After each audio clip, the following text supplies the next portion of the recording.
The evening of February 12, 2025, shattered the quiet winter calm in Waterbury, Connecticut. Emergency dispatchers received a frantic call reporting a house fire on Blake Street. A distressed woman pleaded for help, stating her stepson was still inside the burning home.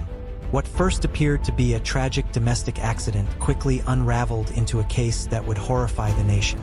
Responders pulled a 32-year-old man from the residence. He was in critical condition, emaciated with matted hair, decayed teeth, and severe muscle atrophy. At just 68.7 pounds and 5 feet 9 inches tall, his condition was shocking. While being transported to the hospital, he made a stunning confession. He had set the fire himself, not out of malice but desperation, for freedom. According to his statement, he had been confined to a small room by his stepmother, Kimberly Sullivan, since the age of 11.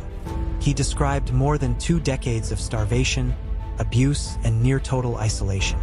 He alleged that Kimberly restricted his access to food, water, and medical care, while coercing his silence whenever outsiders visited.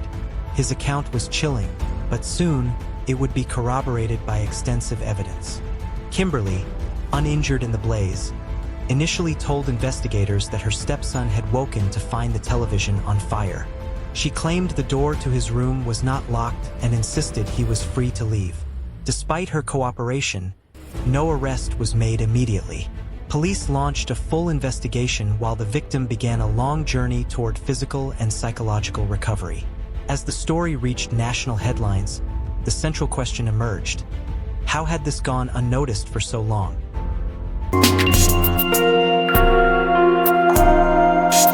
Waterbury, once proudly known as the Brass City, has endured decades of post-industrial economic decline. Roughly 30% of its residents live below the poverty line, and homes like the one on Blake Street reflect that hardship. In that home lived the Sullivan family: Kimberly, her husband Craig, their 2 daughters, and Craig's son from a previous relationship, referred to in official documents as John Doe. Craig, a shipper at gem manufacturing for over 30 years, maintained steady employment.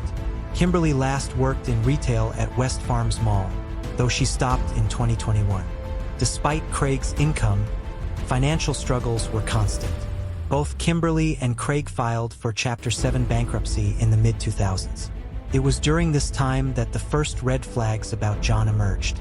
By 4th grade, teachers noticed him stealing food and rummaging through trash, clear signs of neglect. The school reported these concerns to Connecticut's Department of Children and Families, DCF, but no substantial action followed. Principal Tom Pennon later said John's condition was plainly visible and deeply concerning. Police and DCF conducted at least one welfare check in 2004, finding nothing outwardly alarming.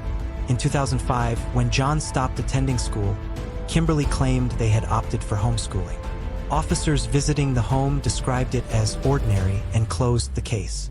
Yet over the years, authorities responded to 14 different calls to the Sullivan residence, ranging from domestic disturbances to medical emergencies, without ever filing charges. Eventually, John disappeared entirely from public view. Neighbors expressed disbelief after learning he had been living in the house. One recalled seeing a childlike figure in a window 15 years earlier. Shocking, considering John would have been in his early 20s at that time. The death of Craig Sullivan in January 2024 marked a shift. Paralyzed and seriously ill in his final years, Craig had reportedly left Kimberly solely responsible for John's care. But nothing changed for John until he set the fire in February 2025.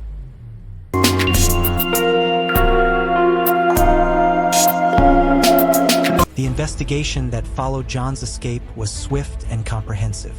Inside the Sullivan residence, authorities discovered the small room, 8 by 9 feet, where he claimed to have been confined. It contained no working bathroom, was littered with garbage, and reeked of human waste. Locks were installed on the outside of the door, and the windows were covered. For investigators, the scene confirmed years of isolation and suffering. On February 28th, police executed a formal search warrant. 2 weeks later, Waterbury Police Chief Fernando Spagnolo addressed the public, calling the case the worst abuse he had seen in his 33-year career. Kimberly Sullivan was arrested and arraigned, charged with first-degree assault, second-degree kidnapping, unlawful restraint, cruelty to persons, and reckless endangerment. Though she initially walked free on a $300,000 bond, public outrage prompted a judge to add GPS monitoring. Her attorney, Ioannis Kaloudis, has denied all allegations. He argued that there were no physical restraints found, dismissed the emaciation as long-standing, and insisted Kimberly had done nothing wrong. Despite overwhelming physical evidence, Kaloudis stated he was confident in her eventual acquittal. As the legal proceedings began, the spotlight also turned to Kimberly's past. In 1986, then 18-year-old Kimberly, née Sato Santo, was present the night her 16-year-old friend, Laura Emilio, went missing. Kimberly had left Laura alone with a man at a park, who was later convicted of her rape and murder. Laura's family believes Kimberly's abandonment that night contributed to the tragedy, though she was never charged. Meanwhile, John's biological family, his mother, sister, and childhood friends, have stepped forward with heartbreak and resolve. They had spent decades searching for him, scouring social media and public records, with no sign he was alive. His sister remembered him as a baby. His childhood friend Matthew Stano shared school memories and expressed hope for a future reunion. His mother, Tracy Vailrand, shared her pain and regret. After losing custody of her daughter, she granted custody of John to his father, Craig. She never imagined that decision would result in 2 decades of silence and abuse, just a few towns away. Today, she is committed to rebuilding a relationship with her son. John remains in recovery, receiving intensive care and support. The legal system now holds Kimberly Sullivan's fate. Her next court appearance is scheduled for July 2nd, 2025.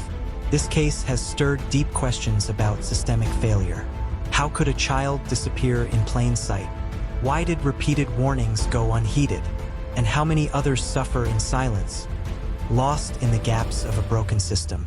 The answers may take years, but for John and his family, the first steps toward justice and healing have finally begun.